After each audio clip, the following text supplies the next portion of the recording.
What up, y'all? I just want to get on here and share a quick word before I crashed out for the day. I hope that you all have been fed spiritually, some form or shape or fashion. And if you have already, there's going to be a double portion, double blessing. Today, the message came from Romans chapter 12, verse 1 and 2, which says, "Present your bodies a living sacrifice, holy and acceptable unto God, for that is our reasonable service."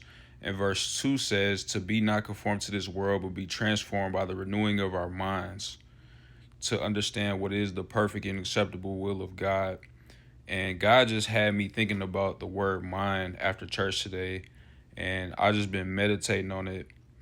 And one thing that he spoke to me after I was just sitting there thinking about it was the importance of having the mind of Christ and looking at every situation that we face in this life, how he would view it, not how we would view it, because that's going to be the wrong perspective. We need to be looking at every situation, everything through the mind of Christ. In today's time, everybody has an opinion, but the Bible is not opinionated. He gives us the word as our guide. So we need to be taking everything to the word, because that is where the mind of Christ is shown to us. God's life, Jesus' life, is shown to us through the word. And so we need to be reading the word so that we can view every situation, everything that we go through, as how does God see this? What would Jesus do in this situation? And also, another thing that he wanted me to see was everything that happens in the scene is a result of what happens in the unseen first.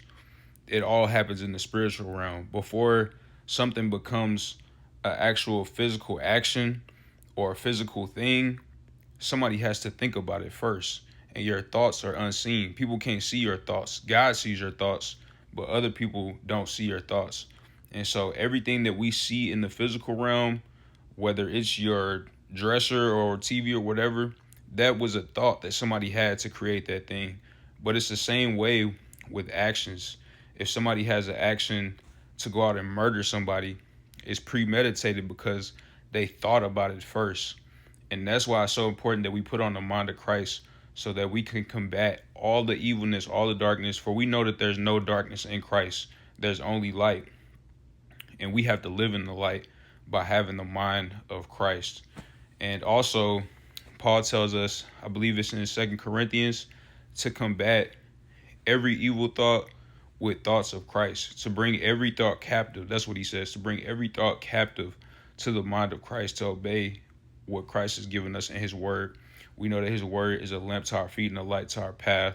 And so we should be following that every single day, renewing our minds every single day. So I hope this word touched you. I hope this word blessed you. Yeah, until next time, peace.